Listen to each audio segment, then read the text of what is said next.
Well, here we are, folks. The Tales of Arise rating video. So, yeah, a couple of notes to get out of the way right off the bat. At 10 sessions, no cheats because I had no access. This run was funded by In Chaos, my friend BJ. Thank you very much. Final score was plus 12 to story and negative 13 to gameplay. Took us 10 sessions. Let's go over the pluses and minuses, shall we? The opening movie, which was very intriguing to me. So, cool. There's some good sprite work, a double positive for brickwork, a double positive for dude usage, good visual storytelling. I gave 3 voice acting positives because, honestly, there's just a large swath of good voice acting on display here. And many of these actors I would actually hear elsewhere, and they do good work there too. Specifically Ray Chase and Erica Lindbeck as Alphen and Xion, and that is loud in my ear. So, also the voice direction is also really good. I gave a plus to banter, NPC chatter, and I gave 2 positives to the world building, as I do actually feel there's some good world building on display. I gave 2 positives to the skits, mostly because the skits actually do provide some good characterization and stuff. I just didn't think they were the super amazeballs that the Lore Runner felt they were. You know? When they're good, they're good. But I wasn't going to go gung-ho and give, ridiculous amounts of positives to every type of skit. Right? There are multiple types of skits, but I just did not feel like it warranted all of that. It just felt like a lot of the time, in some of the cases, dry exposition. Which, I don't know how the hell you say the skits have good exposition and then say the game has an exposition problem, but that's just me.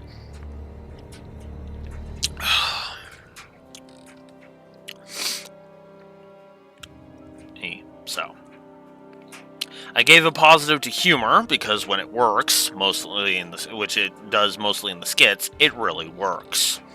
I gave a positive to the down-to-the-earth side quests, even though they really didn't contribute anything story-wise. I do like their down-to-earth nature. I do like the glossary tab giving you good info. The hollowing as a concept is terrifying as hell and really good. I like the friendship between Alphen and Law. I feel it is well done and helps them both grow. Oh, I also like Kisara's dynamic with the entire party, so that's cool.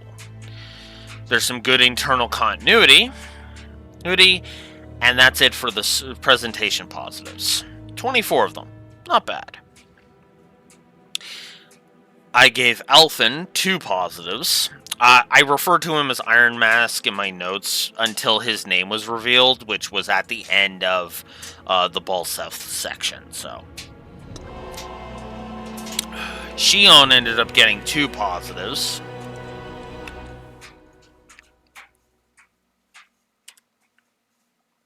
Xion ended up getting 2 positives because I like her growth. Even though she gets she's a little annoying, but otherwise, yeah. Zephyr was just awesome for what little screen time he had. He was just awesome through and through, so I gave him a triple positive. Hootle is the only positive that is going to be in remote proximity to Rinwell, because Hootle was awesome. Rinwell, not so much. I gave Kisara full 3 positives because she was just awesome. Ditto Dohalim. And that's it for characters.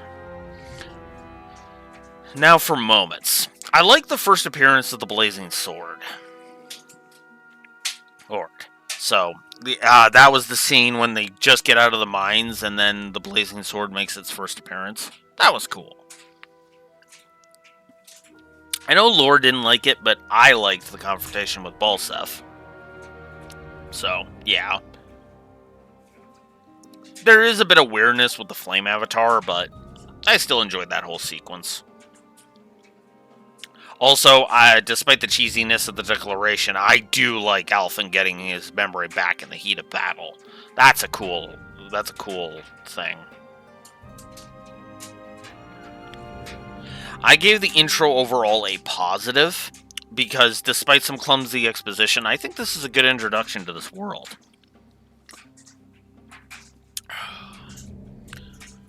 Zephyr's death hits. Now, I'll be honest with you, despite Law being a worthless piece of shit, I feel Zephyr's death was handled. It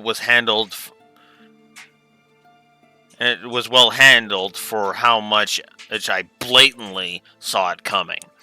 That is something we will discuss in the negatives. Then there's Miguel's death. Miguel's death works as his goal was not to shove the people of Elden Menecia is being hollowed out. Miguel's whole point there was not, I accuse you, Lord Dohalim. It was, no, you need to know what's going on here, Lord Dohalim. Let me show you. And then he sacrifices himself to make it clear. Now, the Lore Runner likes the whole rage and thinks it makes perfect sense. I don't, but it is still a good, well-handled moment until you realize she's getting mad over nothing.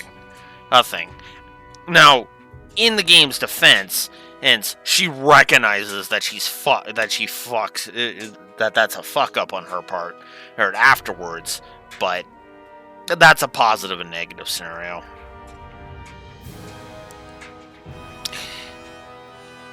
And then I gave a triple positive to the Menencia arc, because despite my issues, I do think it's a good storyline, and a good subversion of what you are expecting multiple times.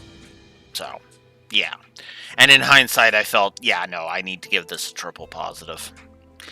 Then there's Alphen and Kisara's heart-to-heart in Thistleum. Yes, it takes that long for there to be another story positive when we start getting into, Chapter 5. Right. The whole Niez area just did not get any positives from me. So. Then there's Alphen's heart-to-heart with Law, which is awesome and shows Law's growth, so good. And that's exactly what Alphen needed to hear, too. So, cool. Then there's the scene where we're saving Xion, which is awesome and really highlights the growth of the characters. So, 2 positives there. Then there's the scene where Xion finally admits the truth about her thorns, as I feel like that is great and well handled. Lenegis was an entirely awesome section, story-wise. Loved it. It reveals a lot about the setting and what this story is ultimately about. Those research...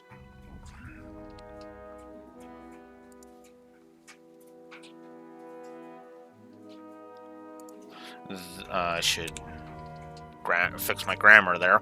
That research lab's terminals especially. The reveal of the hope Naori left. Great scene. Catching Xion when she jumps over the collapsing walkway is an awesome gesture, and it works to show the trust Xion has in Alphen. So that's cool. Cool. That's where the thing's crumbling and Xion has to jump and Alphen has to catch her. That was cool. I also liked Dohalim's speech to Lenegis. That was 2 positives. Laura may have hated it, but I liked the revelations at Daig Faisal and thought that they were very well handled and thought-provoking. I don't know. Maybe I'm just weird. Of particular note was the revelation that Danans and Renans are the same species, as that really helps the racism is bad message and has good real life implications. Especially seen as this game came out in 2021. And the less I explain about that, the better. The TLDR there is 2020 was a fucking shit show, even in spite of the coronavirus. And that was the last. That was the last two positives I gave the main story. Now let's move on to Beyond the Dawn. I do like the fact that the world is better, but it is not perfect and still has some wrinkles to iron out. That's good.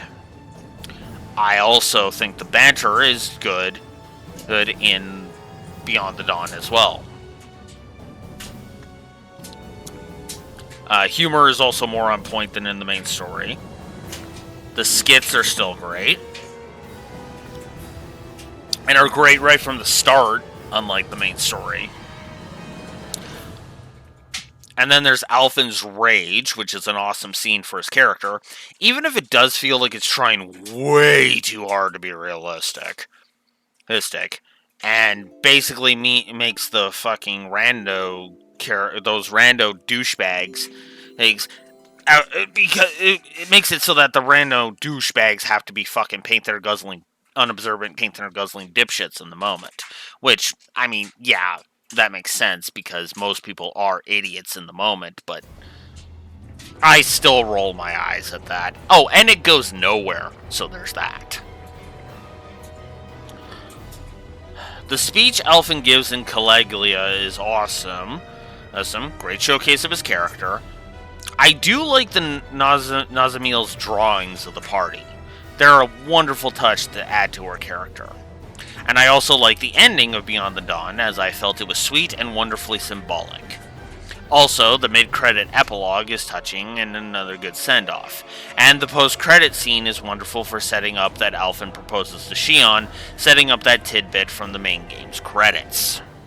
So, there you go. 73 positives overall. Negatives. Fake drama.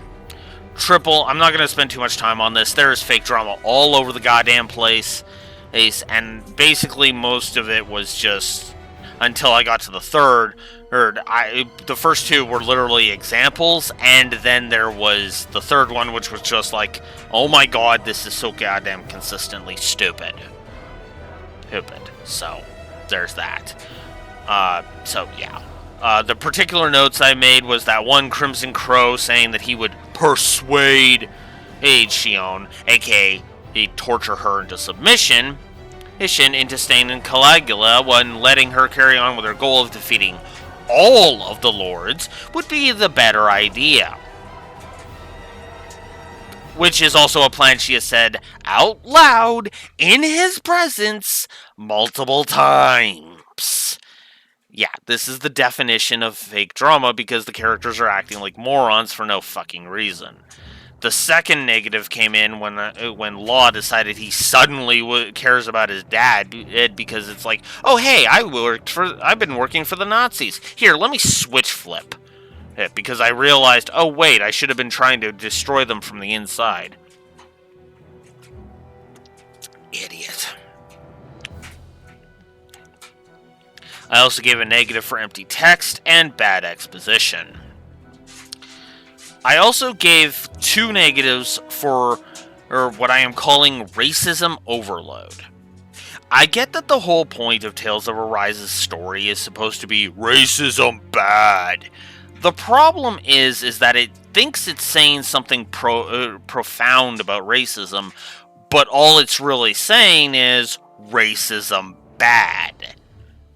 Which I know is something we need in this day and age, but at the same time, there's no nuance to it. It gets tiresome after a while, and the game is actively trying to numb you towards its message. Not helped by the fact that it's basically preaching to the choir, because the ones that should be retaught that racism is bad aren't gonna fucking pay attention to this game's story. At all.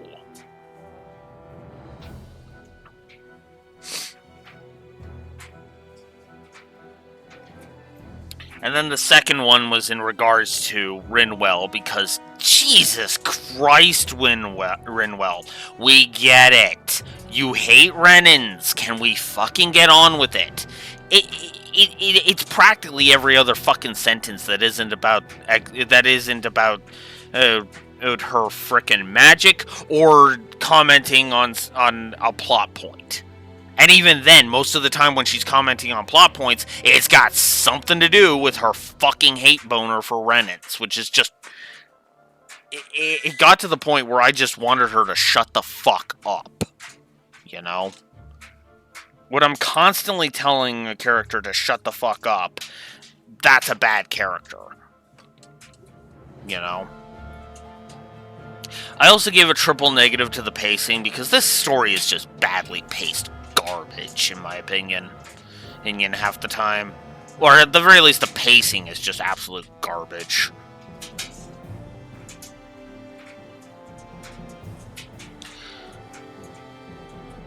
Then there's the flow of the cutscenes, especially the skits, which is just bad. There's so many of the skits, and often they will vary in tone, and it just causes mood whiplash. Like, you'll get one that's kind of like a jokey that will be like super serious reaction to something that has happened, and then zany wacky jokey and it will show up within seconds of you finishing the serious one. Yeah, no, that's not good. I also gave a triple negative for this plot being way too predictable, because I predicted, like, practically every fucking plot point in this game. And I mean that. A lot of the plot points are literally handed to you hours before they happen. And it's so goddamn tiresome. Also, I hate that the writing is way too on the nose. I find the dialogue to be terrible, and I find there's just too much gameplay story and segregation for my liking. So, yeah. 7, okay. Sorry, I'm on a bit of a time limit here. And I'm just double checking to make sure I know what my time limit is here. And my time limit is an hour and a half, basically. God, if it takes me another hour and a half to finish this, I got nothing. Alright. Maybe on the 13 rating video. So, I gave a negative for the use of Alphen's amnesia. It's not great. It feels like they want it to just be a footnote, but several scenes keep making it out to be a bigger deal than it should be, if that was the goal. The scene where he remembers his name comes to mind immediately. And then just to really twist the knife on this, they use it for a big dramatic reveal that breaks apart the second any thought is put into it. Yeah, the whole I was experimented on and I'm 300 years old thing. Why is that such a frickin' giant-enormous ass deal? Ugh. Anywho. 2 negatives for bad story sequencing, because the flow of events is just janky as fuck in this game. I find there to be bad music direction, cutscene incompetence. It's not rampant, but it does rear its head at critical moments, and it's pretty obvious with just a shred of thought. So now we get into characters. So, Nath, fake drama the character, I really fucking hated him. I gave Rinwell a triple negative. As I pointed up there. Here, when I'm fighting the urge to scream "shut the fuck up" at the top of my lungs, you know you have an irritating character. And then there's Law, who got one negative for his hypocrisy and his stupidity. He did grow on me, but that basically kept him from getting any more negatives, not having his negative erased. Then there's Gordeno. He's that gourmet guy who has a chain of side quests. I don't like him. He's more annoying than endearing, as he is an over-the-top eccentric and another character that just really needs to shut the fuck up. Then there's Deadheim. I get the idea that it's supposed to be that the Dahnans are kind of have their own nastiness to overcome, just like the Renans. But he's way too over the top, and he's just cartoonishly evil. So, yeah. On the plus side, that was the last negative I gave the main story. So now we move on to the negatives. Okay, that was the last character I gave a negative to. I'm sorry, I was like, wait a minute. I was like, wait, what? But no, this is getting ahead of myself because this is from Beyond the Dawn, but I put it here because character. I don't like Nazamil in the DLC. It's not so much for the character herself, but for the fact that she seems to be the center of the party's world and is otherwise a giant nothing burger in terms of her impact on the story. Even though she should be, since her power is basically the hollowing. So, yeah, she basically borderlined on Mary Sue. And got a negative for that. I'm pretty sure I gave her adherence to the party an extra negative as well. Then there's Ganabelt's death, which is just not satisfying in the not satisfying in the least, if you ask me. Mostly because I can't stand Law, and the fact that it feels tepid, if I'm honest. Not to mention everything after it is just blech. Even the reveal of Elfin's cover armor feels more hollow than it should. What I mean by that is the armor he's wearing on the cover. If you're wondering what the hell I'm talking about with that. Then there's Shion's attack on Dohalim. Oh, God. Okay. I do have to explain this. It is so fucking stupid. Okay, first, she attacked first. Like, she was the aggressor here. Then, there's the fact that Dohalim knows about the party well enough to recognize them on sight, meaning that the attack was foolish, as he was bound to be ready for it. Alright, and surprise, surprise, yeah, her attack was prepared for. And most importantly, if a peaceful overthrow is possible, why are we acting like fucking villains and not taking that option? Now, the reason why this bugs me so much is Shion was shown to actually be competent for the most part throughout the entire rest of the game. And then she goes and she pulls this stunt, which is the stupidest fucking thing she could have done. Like, even from a perspective of I'm gonna kill every lord, that was just fucking stupid. Like, are you kidding me?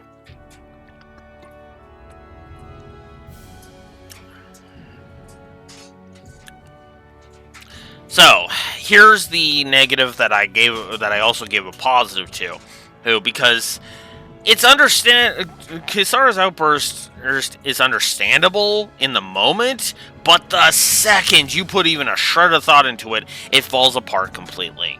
Now, admittedly, this does make a degree of sense, because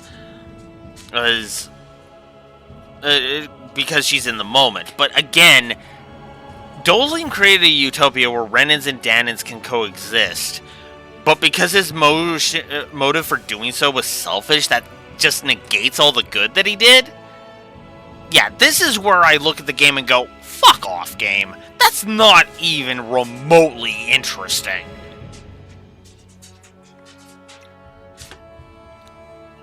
I'm pretty sure this was a moment that Lore liked, but I hate.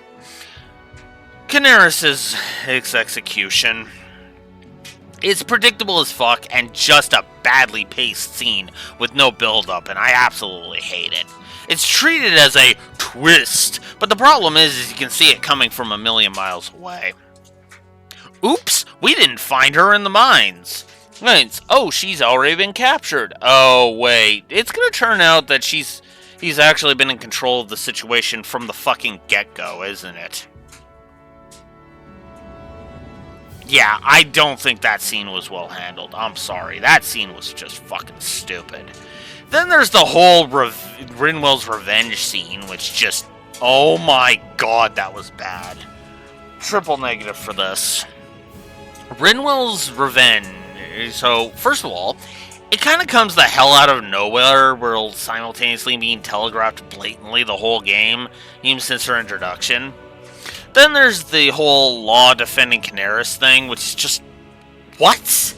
Now? Now you're gonna have a revenge bad narrative? Fuck off! That's not even remotely interesting.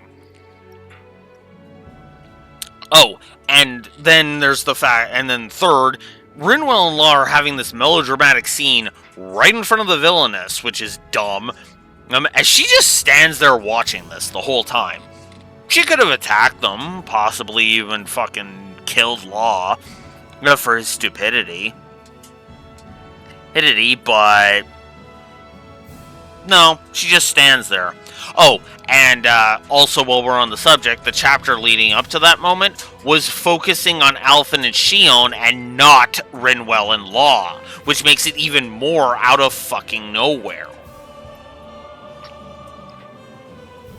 And on top of that, if Law had this idea of, do I really seek revenge on the Renans as a, narrative point of his character, then I would have been more okay with this. And, because, we've already established that Rinwell's entire character is her fucking hate boner for Renans, so, yeah.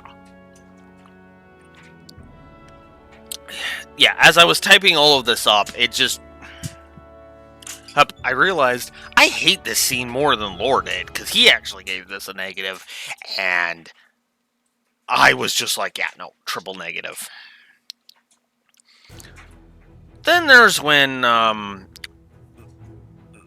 Volron kidnaps Xion, and Alphen's ability to feel pain comes back.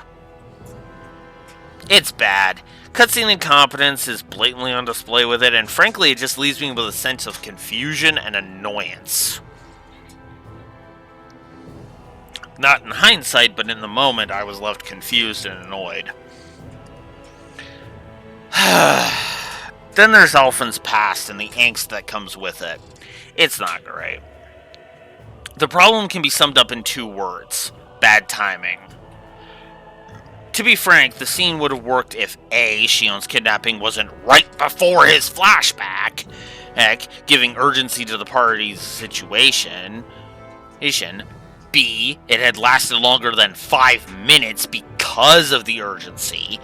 And C, if it was going to last a measly 5 minutes, have Xion be the one to snap him out of it instead. And D, if they didn't act like Alphen is somehow now a monster just because he lost control of a power that he never wanted. Why does Japanese fiction keep fucking doing this? Can we blame the people that are actually responsible for for these fucking war crimes instead of the victims? Jesus fucking Christ. Ugh. Anyways, I also don't like the won the battle, lost the cutscene chiming in when we fight Volron. That's just black. Not a fan of the second opening, as I feel it is spoiling the entire second half's big moments. Xion being dressed like Naori. It looked like she was going to become Naori, and the whole discovering the ship and the clothing changes, it's like, yeah, no, I hated it. Then there's the time skip, which the month-long time skip, which just is unnecessary as fuck. The dialogue makes it seem like it's been a day, week at most, and not a month. Then there's the blatancy of Volron's body being missing, in which is the game blatantly telling you he will be back. Heck, which was just, yeah, fuck you too, game. Then there's Rinwell's attitude to Dolim's confusion at the treatment of the dead on Dana. It's understandable, but would actually be well done, and if 99% of Rinwell's character wasn't fuck the Renans. Then the banter at the end of the first section of the third and final floor of the final dungeon is really fucking stupid, even for Law. Is there a point to getting rid of Shion's thorns? Yes, you asshole! Well, there is! She can't be intimate with anyone and with them there. You moron! Oh, and the whole fact that her thorns are gonna blow up the world while we're on the subject! God, that was so fucking dumb. I was flabbergasted at that. I was like, are you kidding me? And admittedly, my exasperation in the moment was because of Shion being a frickin' is suffering from that. But in hindsight, it's like, yeah, one, she can't be intimate with anybody, and two, it's gonna blow up the goddamn world. You moron! And then I also gave a triple negative for the excuse of having Volron be the final boss, which is just fucking stupid. It's an 11th hour twist for the sake of it, and I just hate it. There's no build-up, there's no satisfaction, nothing. Triple negative. Then there's the almost sacrifice during the ending, which is just pointless and fucking stupid, resulting in a power of friendship ending that is one of the worst examples of it. Which I guess would be more the power of love, but you get my point. So, triple negative there. I also gave this outro an entire another triple negative because it's got bad pacing, bad story beats, and the whole Alphen forgiving Volron in the end is just fucking lame. So, yeah, combine that with the almost sacrifice, and yeah, this whole outro can just go to hell. Triple negative. Story-wise, Beyond the Dawn only got 4 negatives. We've already touched on one, which was Nazamiel's character in general, but there's 3 more. Now, while I don't feel Nazamiel herself is actually a Mary Sue, as I mentioned, it just borderlines on Mary Sue territory, the speed at which the party embraces her and makes her feel special is rushed, and the only story beats with her by the time we get to Viscinct are Alphen and Shion meeting her, then the rest of the party meeting her, then we go to the mausoleum, and at the end of that, she is treated like they've known her since the main story. Yeah, no, that is way too fast. I also gave a negative to Alphen's Rage. It was a positive-negative scenario. It's a well-directed scene that feels like it slams the realism button way too hard. I've said it before and I'll say it again, fiction could stand to gain more from losing more realism. More realism could be taken out of fiction and still maintain believability. And then there was also another pointless time skip of a few weeks, which was just fuck off. 61 overall negatives. On to the gameplay positives, and as you can see, yeah, as I said, net negative 13 on the gameplay. But let's start with the positives. Good save system, good autosaves, losing a battle only draining CP during trash encounters. That's good design. I went ahead and gave the core combat a triple positive, because I actually think the core combat is fun in this one.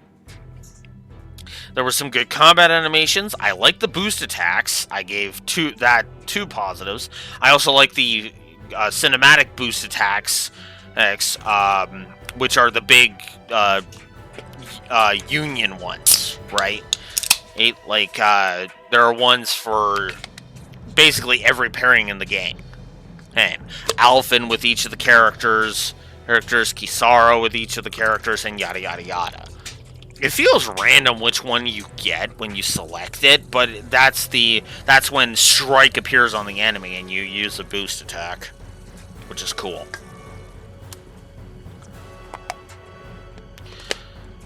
Oh. I also like their flashy nature, so second positive for that.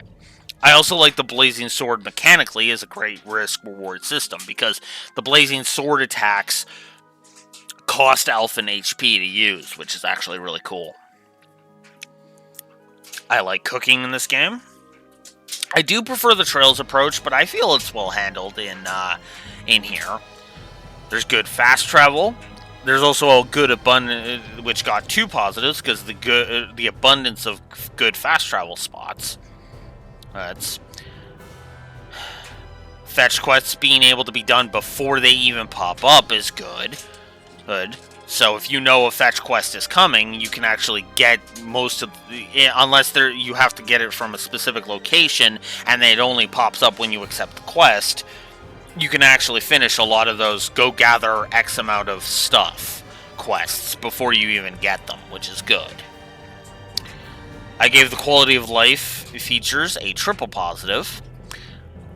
The info in game is good. I like the cosmetics. I gave those 2. It would be 3 if the DLC didn't have so many of them. I gave a positive to the bestiary and the quest log. I like this map. It gets a triple positive from me.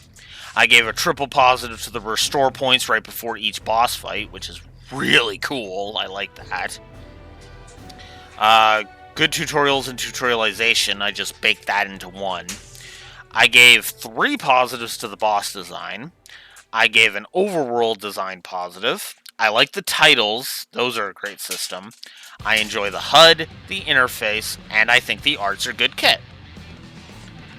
Then there's good variance in the styles of combat between the party members. So, party variety, triple positive. Each party member feels different to play as.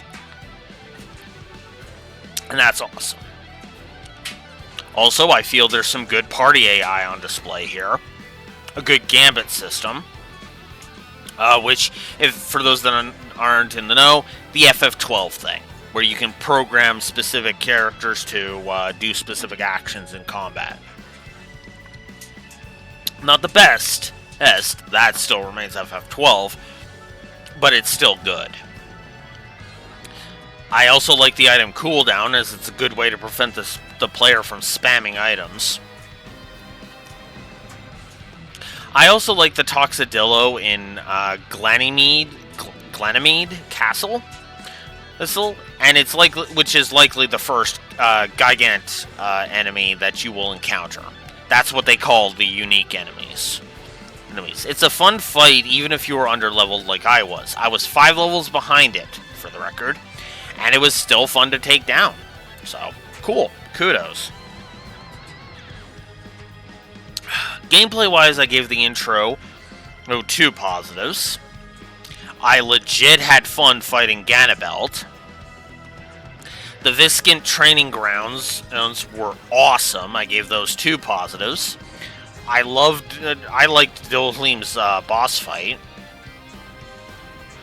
Also, it doesn't feel like it comes the hell out of nowhere. They actually set it up, so that's cool.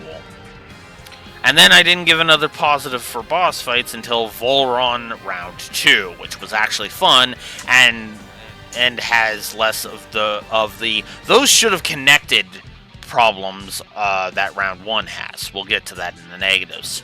Too bad his ultimate attack was shit, though. Otherwise, it would be multiple. And then we get into Beyond the Dawn, because everything past that was just kind of either negative or wash territory, honestly. So, in Beyond the Dawn, we had the ability to buy crafting materials, which cuts down on grinding. Nice touch. I'm likely to give that positive to the FF13, by the way. Then there's the power progression curve being much better in the DLC, as X gain has been increased to being actually worth a damn for the entire duration. DLC boosters or no DLC boosters. I was on story difficulty, by the way. It's so much better that, yeah, I gave it a triple positive. I'm pretty sure the main story's power progression curve got a triple negative, but we'll see in the negatives. Then there's the final round against the Emerged Oppressor, which was one hell of an awesome Hyper Beam moment. And, while I hated the main game, the main story's New Game Plus, Beyond the Dawn actually has a good New Game Plus. Who would have thunk it? Now let's get into the negatives. So, the DLC being pay to win, and accompanied by overpriced costume DLCs. It is just inexcusable. Now, it could be worse, but it is still bad, so 2 negatives. By the way, pay-to-win DLC now, here's the thing.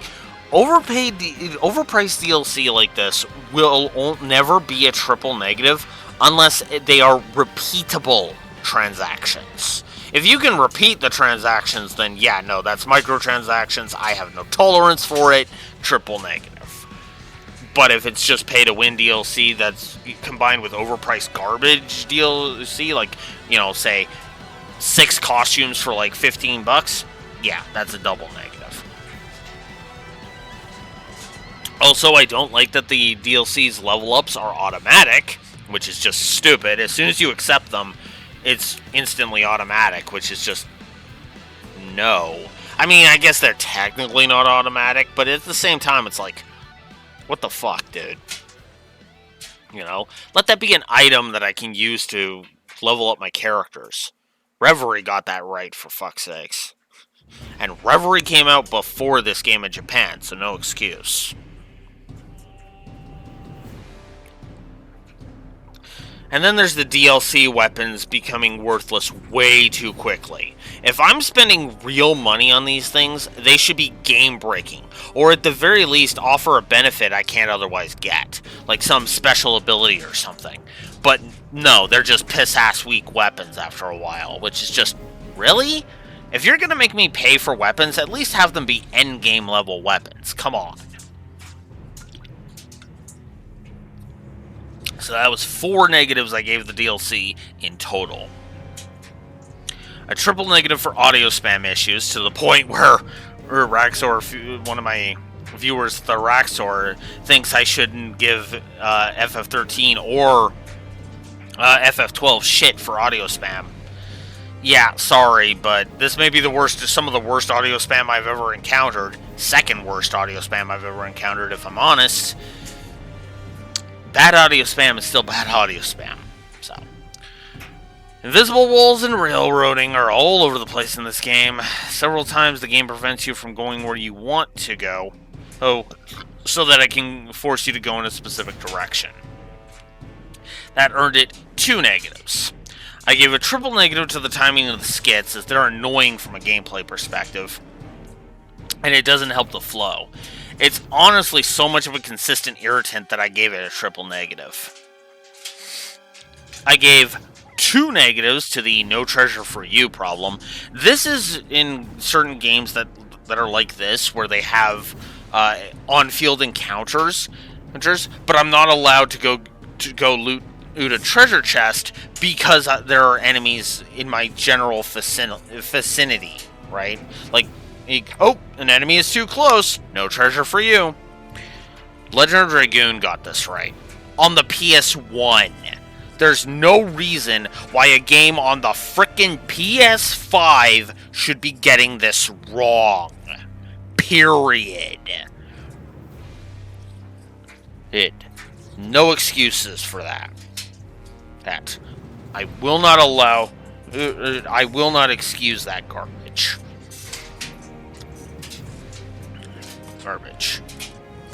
I also gave the pacing, gameplay-wise, a triple negative, because block. I gave the difficulty curve a triple negative.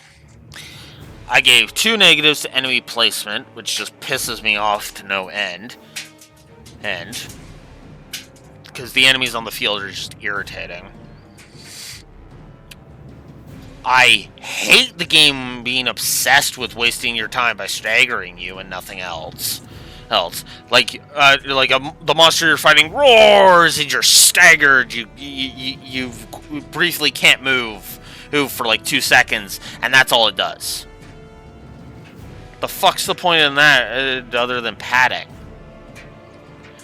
I gave 2 negatives to the unintentional skipping of banter. I really don't like the camera. It's mostly okay, but it can be disorienting when you encounter the faster enemies. And then you combine that with the lock-on randomly changing targets for no reason, and it's just a headache. I don't like the enemy variety. I feel there's practically none. I also feel the encounter design is bad and repetitive. I feel Trash has way too much HP. I gave only 1 negative to that. I decided to give 2 negatives to bosses having way too much HP. I do feel like the bosses have too much HP, but not to the tune of a triple negative. I kind of stepped back from that. I gave 2 negatives to the gameplay padding. I gave 2 negatives to backtracking, because it's like, oof, if you want to finish all the side quests, there's a lot of backtracking. Which is just, really? There's some minor walkthrough-itis issues. And then we get into the bosses that piss me off. Ooze Hive, which was the Ganabelt chapter. I hated fighting him. 40,000 HP. He loves spamming arts. His ads love spamming arts. And, oh yeah, he summons them in groups of 3 constantly. So, yeah. Hated that fight. Triple negative. Grinnymuck was another one that was an asshole. Who just kept stunning me, and it was just like, oh, fuck that shit. Triple negative. Then there's Canaris' boss fight. Right. Constant stun, the screen filling with chaotic nonsense, making it hard to see. Inconsistent timing on Rinwell's cutscene attack. And why the fuck did she get a separate health bar if it wasn't going to matter? Because, again, the monster she's riding on and her both have a separate health bar. But you only need to drain one of them. Well, what the fuck's the point of that?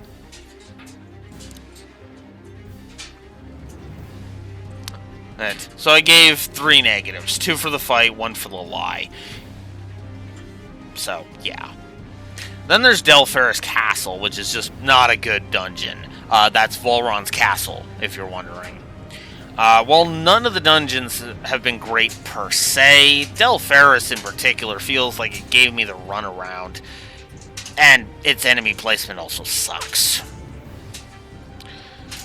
Then there's the first round against Volron, which is bullshit, as there are way too many times where my attacks missed when it felt like they should have actually have hit. It's just like, really? It just makes the fight longer, not harder. Then there's Lenegis from a gameplay perspective, which is just tedious if you don't give a shit about the story. And if you don't give a shit about the story, it's boring. Then there's Rena in all its glory, which is a terrible final dungeon with bland visuals, really boring trash mobs, and really boring trash mobs that we've been seeing all game, and constantly shoving empty text cutscenes in your face, interrupting you every 5 minutes. So, yeah, that's a triple negative. Then there's the final boss gauntlet, which is interrupted by a random trash mob. Fuck you too, game. Then there's the final battle against Volron, which sucks as it relies on paralysis and freezing to be challenging. Triple negative there. Then there's the outro from the gameplay perspective, which is also really bad and a triple negative. Bad final dungeon, badly paced final boss gauntlet, and a final boss that can just go to hell. So that's a triple negative. I also gave the New Game Plus a double negative, because this New Game Plus is bad. It's so bad I actually improved Zero and Azure's score because of it. it's bad. It requires you to basically prep for New Game Plus if you want to have anything worth a damn in New Game Plus. Even the basic New Game Plus features. That's bad. If FF4's 3D Remakes New Game Plus didn't exist, this would be a triple negative. But since that is indeed FF4 3D is the actual worst New Game Plus in the history of ever, this one will earn 2 negatives. And then on the gameplay axis, I only gave 2 negatives to Beyond the Dawn. The main game didn't have great exploration, but the flow of it in the DLC, even from the get-go, is actively player hostile, which is just wow. Eesh. And then there's the fight with Nazamil. Fight against Nazamil. Oh, there was more. I'm wrong. Beyond the Dawn got more than that. I was like, wait a minute, what? Okay, so triple negative for Nazamil's battle. I thought that was the end. My bad. Whoops. So, yeah, the fight against Nazamil is awful.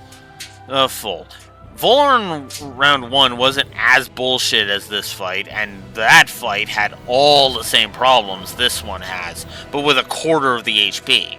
Also, she almost never staggers, and that just sucks. Combine that with the constant knockback and the fact that she is constantly moving, and yeah, triple negative for that. That's when you fight her the first time, for the record.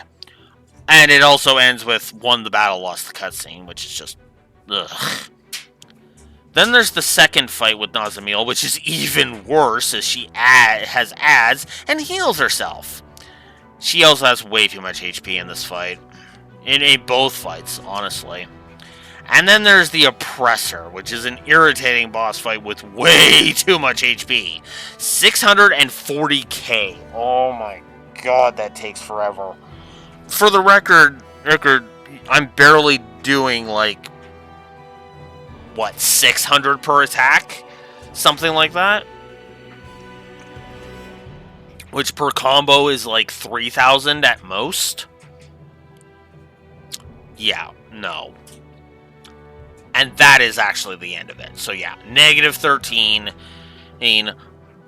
on the gameplay axis.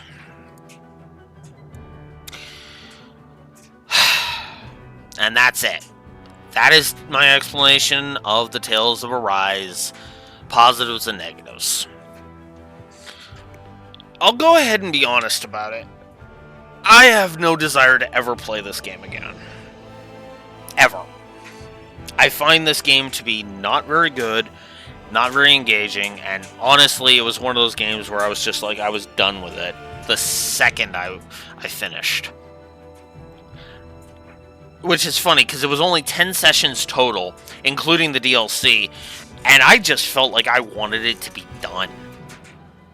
Which is funny, given that I'm playing FF13, which is another game where it's like, oh, this won't be that many sessions, but it still feels like I want this to be done. Not a good sign. Ain't right?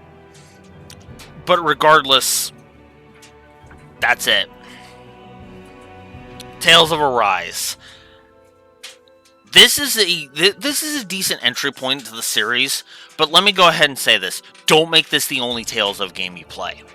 For the love of all that is holy, do not make this your only entry into the Tales franchise. Tales of franchise. Nice. Xillia 1 and 2, Symphonia 1 and 2, who, the originals if you can get them, Abyss, Graces, and did I say Berseria? Yeah, I think I said Berseria. And I think I've heard the Zestria is actually pretty good. Zesteria, or however you're supposed to say that. That one's I've heard is good.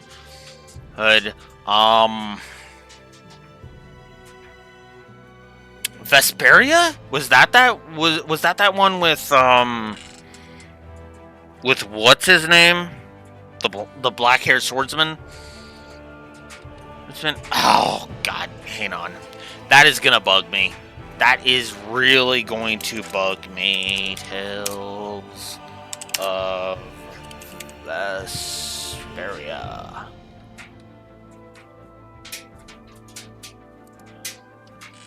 Tales of Vesperia. Yes, it is Vesperia. Vesperia. You know, that one is one I can recommend. And, you know, don't make this your only Tales of game. Okay, that is my plea for you.